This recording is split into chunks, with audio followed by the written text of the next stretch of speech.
Pampanalo na sana sa dagger 3 points mga bro, kaso patalo ang foul ni Draymond Green. Choke sa dulo ang Warriors.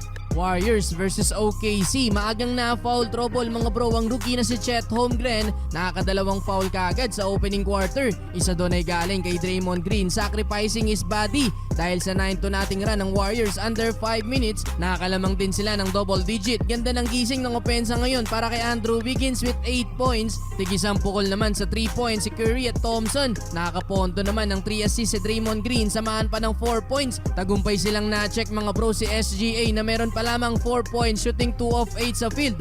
Baba din ang shooting percent ng OKC, 35% lamang sa field at iisa lang ang naipasok beyond the arc. Kaya naman napanatili pa din ng Warriors ang lead sa opening quarter, 28-19. Start of second quarter, wala pang isang minuto, another quick foul para sa rookie. Challenge pa yan ng OKC mga bro, pero hindi nabago ang call.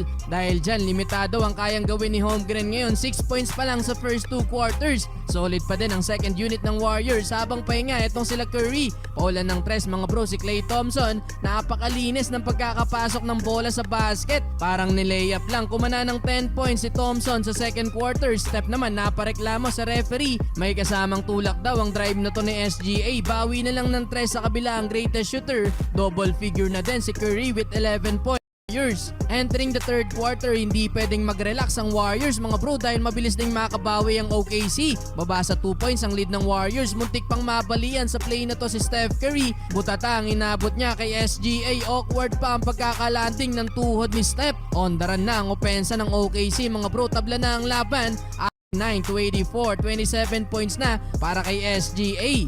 Well, fourth quarter to the rescue ulit sa Warriors ang second half. Offense ni Kuminga. Katulong din niya sa run ng Warriors mga bro, ang rookie na si Podziemski, kung saan lumamang ulit ng Warriors. Grabe din tong rookie ng Warriors mga bro, kahit sa depensa ramdam na ramdam. Yun nga lang mga bro, muling lumamang ang OKC under 5 minutes, 105-103. 51 seconds, eto na, finally natawagan na ng foul si Stephen Curry and one basket mga bro, 115-113. Pampanalo na sana itong tres ni Stephen Curry mga bro, yun nga lang na-foul ni Draymond Green. Eto si Chet Holmgren beyond the arc at nauwi pa sa overtime ang laban. Overtime mga bro, nakakalamang agad ng 6 ang OKC. Take over si SGA, 127-121. Nahirapan ng makabawi ang Warriors mga bro, si Stephen Curry na lang ang kumakana sa opensa. Kaya naman sa dulo, natalo pa ang Golden State Warriors. Choke sa dulo.